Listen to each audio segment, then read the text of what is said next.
So we know or believe that the West Tigers had a $800,000 a year, 5-year deal on the table. So $800,000 a year. Apparently, the two favourites to land the signature of Stefano, Canterbury and Melbourne, are offering around the $700,000. So it's a lower price, right? You're following me on this one. Allegedly, none of this confirmed, but allegedly the Dragons and the Raiders were offering $900,000 a year. Length of term, we don't know. But that, so as a result of that, you start going, oh, okay. Well, not all offers are equal. I'm taking out the money. So what we decided to do today, the Maestro and I, was do our desirable destination premiership table. So that is, forget about where they are on the ladder. If you're a player coming off contract, you're in demand, and the money is the same. So use that. It's not the case in Stefano's, but use that as the case. The money is the same. Give us your desirable destination premiership table. All right. Now, Maestro and I have done these independently. So I don't know where he's going. He doesn't know where I'm going, which pretty much sums up the next 3 hours, actually. But Maestro, where are you at number one on your desirable destination premiership table? Well, I'll posit that our top four are exactly the same. Maybe different in order, but I reckon we have the same top four. Okay, I'll agree with that. Okay, so my top four in order: Roosters, Storm, Panthers, Broncos. Okay, I went Broncos, Roosters, Storm, Panthers. Yeah. So we do know somewhat where we're going. So I still think the Broncos is the premium. And remember, we're not talking just for the New South Wales market. Yes, but if you talk at rugby league overall, I think the Broncos is still the premier market. The Roosters, they're a huge brand, a very, they're the Yankees, aren't they? It's just got that feel about it, hasn't it? Exactly. The Dallas Cowboys, the Yankees type situation. They've won more than the Dallas Cowboys. Yes, that's not hard. Storm is very Bellamy focused. And you're out of the bubble. Yes. So for some players, that's an attraction as well. I know for me it would be. Out of the bubble, but still access to all the attractions that young men want. Yes. Right. Concur. Okay. And Panthers, the Success. Panthers system with their success. Exactly right. And what do we note about that? Three of the arguably the best coaches in the league, and Kevin Walters are in that group. Yeah. And I'm not being disrespectful to Kevin, but and Kevy's not I'd like to work for Kevy, wouldn't you? I think I'd like to work for Kevy. Yeah. I'm not saying, I'm not putting him in the same category as those top three, but I think there are worse bosses to have in the NRL. Name them. All right, here we go. Number 5? I have Souths. Okay, I have Bulldogs. Okay, I've got them a little bit further down, but not a heap. 6? Sharks. I went Warriors. You had the Warriors that high. Yeah. Okay. And remember, we're thinking all of rugby league. The Warriors are in my bottom 3. Bottom 3? Yeah.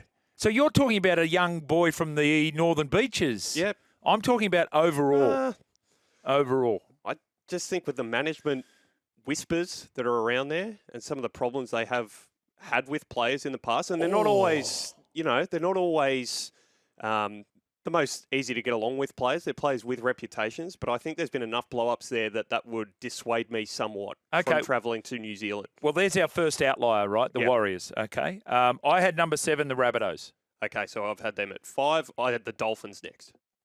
Oh, well, I've got the Dolphins at 11. There you go. Interesting. Remember, Wayne Bennett walks out of the building. Yes, you're right. In 3 months' time. Eels at 8? Yeah, I had the Eels at 10, but that's close enough. I had Manly at 8. Of course you did. Of course I did. Sharks at 9? Yeah, Sharks were 6 for me. I had Bulldogs at 9. And Sea Eagles at 10. Okay, so we've done a little reshuffle through our mid-table with the outlier of the Warriors. Dolphins 11? Cowboys? I've got Cowboys 13. Dragons 12? Titans 12. Okay, I've got Titans 14. Yeah, so we're similar areas. Okay, so this is I've got the Raiders at 15. You got the Raiders at 15. 15. I've got the Raiders at 17. That's the last place I want to go. So you've got the Raiders at 17. Yep. Okay. Well, I've got the Tigers at 17. Okay. Tigers are only slightly higher. 14. Okay. 14. Knights? 16. Same. Yep.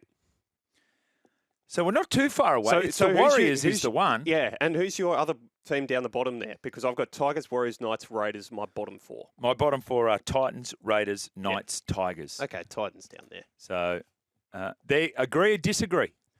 And if you want to state a case for a club and say why you think it should be different, let us know. But we are roughly the same there. The Warriors, perhaps the outlier, the Dolphins a little bit as well. Here's my other question to you, Maestro. How do you break the cycle?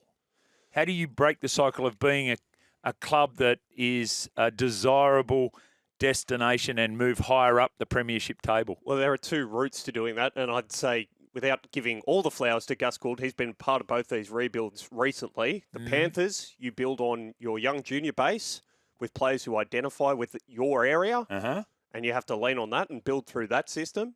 Or you're the Bulldogs, and you go massive clean out, get engaged young players alongside one or two big name signings and an experienced core, and build that way around a very, very good coach. Okay. That's how you break the cycle. Yeah, I would. So I'd summarise those into two things: exploit your natural advantage. Yes, whatever that happens to be. Penrith is vast junior league that has led to success. The Broncos is everything: vast junior league, money, prestige brand. They've got everything, and that's why they're number one in my. The other thing: hire that person. Yes. And then you might have to hire a second person. If you want to look at it at the Bulldogs, it was hire Gus Gould, who then hired Cameron Ciraldo, and then all these other people. Two spot-on signings. Nick Politis hired Trent Robinson. I mean, no one knew that Craig Bellamy was going to be Craig Bellamy, but the other thing that Matt Tripp has been able to do at the Storm is keep him going. Yeah. Like, what's the next challenge, Craig? Exactly. And all of a sudden, the heir, the successor, well, he left because Bellamy's not. Ryle said, "Oh, look, I can't wait." Well, so that throws up an interesting question as well. Where are Parramatta set to? And it's interesting to say break their cycle because they made a grand final, True. A couple of years ago. True. But are they in that stage, or are they a bit far away from that? When you look at the players coming off contract, you look at the signing of the new coach. Have they gone into rebuild phase? So here's the other thing, and not all roles are the same. So Phil Gould coming in as general manager of football at the Bulldogs meant that he took total control of the football department. Yes. Right? And so Aaron Warburton there is a commercial CEO and barely, if at all, gets involved in the football department. Yep. So for the Eels, what is the level of involvement of Jim Sarantinos and Sean McElduff with Mark O'Neill as the general manager? Like, is it enough just to bring Jason Riles in, or do they need to break the cycle further? And that's what will be answered in the next 12 months or so. One more I'll throw at you. The Dragons have signed Shane Flanagan, so they've gone that route around getting a big-name coach. Have they broken the cycle, as you put it? Again, I think the same question that we asked there about the Eels would be asked about the Dragons. Is the hire enough of Shane Flanagan? And again, it's trending in the right direction. Yeah. Trending in the right direction. Those board issues just sort of linger there and get brought up every time the Dragons go on a poor run. Yeah, with absolutely. The split between St George and Illawarra. And the Tigers have made a hire in Shane Richardson. Right? And the things that he's done is he's got Jerome Luai, yes. He's got Sania Taruva. He's missed out on Stefano Utoikamanu, but that might have been dodging a bullet. And then he's got the whole Benji issue is this separate thing here.